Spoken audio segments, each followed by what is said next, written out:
rates have actually decreased statistically in the East Bay, but the youth living in the area still feel unsure about their safety. I spoke with Lubna Murad, a student at East Bay. She was also involved in a youth organization called AO, which is meant to help kids be more involved in their communities.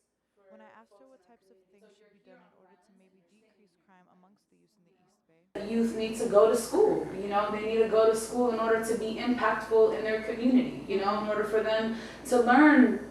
To learn where does their oppression come from. It doesn't necessarily come from the path in which that they had thought. You know what I'm saying? And I think this is what brings people back into their communities that do end up going to college and that do go to colleges that are extremely active and organizational wise and whatever else. They end up coming back in some kind of way and really having an impact in their community because that's where they're from. I'm here at Cal State East Bay asking students how they feel about crime rates in the East Bay and if they feel safe on campus. Yeah, I feel safe like in the dorms and here on campus, but like out in Hayward at night, probably I don't feel that safe, or like other parts of the East Bay, like BART and stuff at night, I don't feel that safe.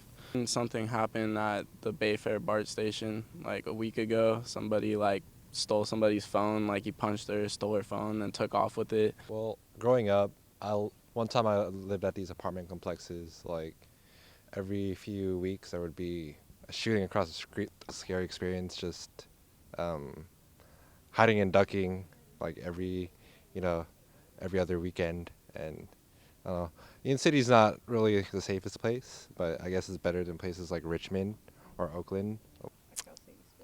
Do I feel safe on campus? Yeah.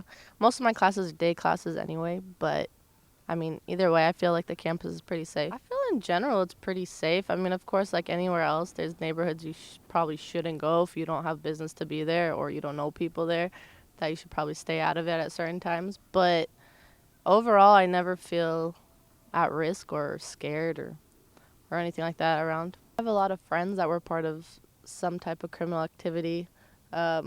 One story that comes to mind is my friend was actually babysitting a couple kids, and someone came up and shot up the house because they had an issue with one of the kids he was babysitting's brother. So he came up and shot up the house and actually killed one of the kids. So things like that is more common than you would think, unfortunately. And I remember that story not too long ago, so definitely happens. I feel like there should be kind of a more initiative by law enforcement to, not just catch kind of know what criminals do or what kind of personalities they like, and go after the people, which are more likely to do more criminal activity instead of those people who do it one time and they go to jail for one mistake. So It seems to be a common trend among students to feel safer on campus than they do outside of campus in the East Bay. My name is Qare from East Bay Live. Back to you in the studio.